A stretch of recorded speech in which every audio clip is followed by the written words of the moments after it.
In this video, we're going to take a look at a classic rock album, Wings, Back to the Egg, which was released in June of 1979.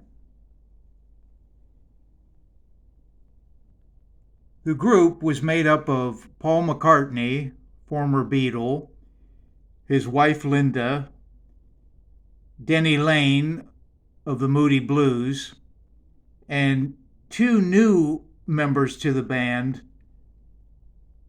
guitarist Lawrence Juber and drummer Steve Hawley.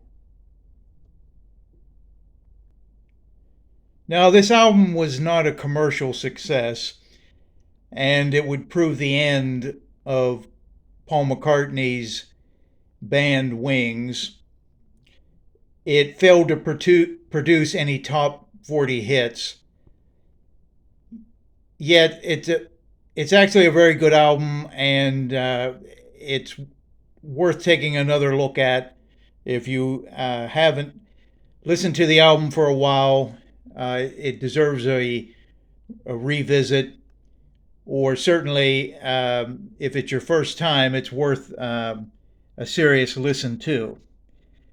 And there was a corresponding TV special released in 1979 to promote the album, which interestingly was first aired on American television the following November of 1979 and wouldn't be seen in England for 2 years later in the summer of '81. Now, as far as I know from my research, this particular album hasn't been re-released, mainly because it didn't produce any top 40 hits. But yet, the first time listener would swear they'd heard some of these songs before. It has a distinctive familiarity, and nevertheless, you've probably heard some of the songs in some venue in the past. Let's take a closer look at the whole album design, the jacket first.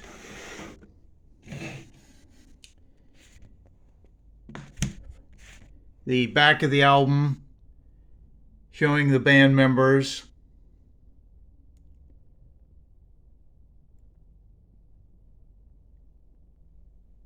And the songs it contains. Side 1, which is known as Sunny Side Up.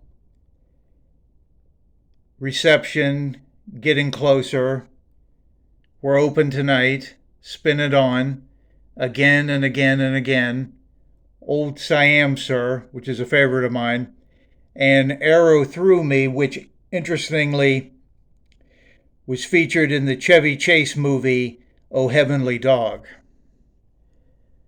Side 2, Over Easy, consists of Rockestra Theme, To You, After the Ball, Million Miles, Winter Rose, Love Awake, The Broadcast, which is a spoken track, So Glad to See You Here, and Baby's Request. Now, let's take a look at the inside of the jacket of the album.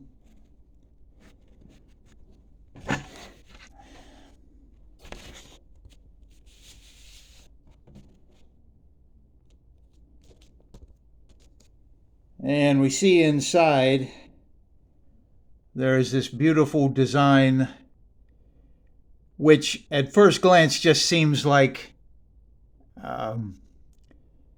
artwork, but it becomes clear that it's actually a nest, and referring to the title of the album. Now, speaking of the title of the album, it's been speculated about what exactly Back to the Egg refers to. Well, it could have many meanings. The most obvious is referring, getting back to the beginning, the origins, which is ironic because this would be Wing's last album. But it actually refers to the protective shell, so to speak, of a band being on tour. And it's actually similar to Band on the Run, the 1974 album.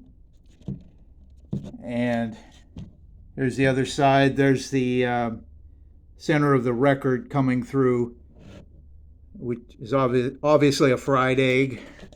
And let's just take it out of the sleeve.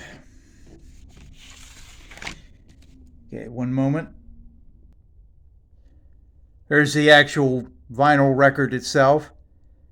And this is an original copy of this record, which was released in 1979, because I don't believe this album has been re-released, mainly because, as I had mentioned, it didn't produce any top 40 hits. And here's the egg, sunny side over. Okay.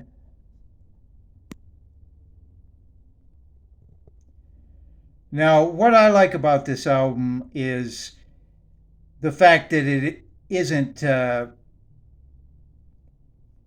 in a typically commercial friendly sense. It seems to have a continuancy to it. That's why it's important to listen to it from start to finish. Not to say that it has an overriding theme. It's not a concept album, although maybe it had initially was meant to be. But nevertheless, it has a nice flow, the way one song seems to go into the next, and a good variety of music. It seemed that Paul McCartney was attempting to reflect the style of music of the time in the late 70s, which was heavily influenced by punk rock and prog rock, and yet he puts his own unique, whimsical spin on the tracks. As I had mentioned, I like the song Getting Closer and Sir Am Sir are some of my favorites. And of course, side two starts with the familiar instrumental Rockestra, which became a concert favorite. And Wing's last concert performance would be 2 years later, where they would even perform a live version of Coming Up, which ironically would appear on Paul McCartney's next strictly solo album, McCartney 2. Well, this is a review of another classic album, and if you're not familiar with this one, it's worth a listen to. Enjoy, and thank you for watching.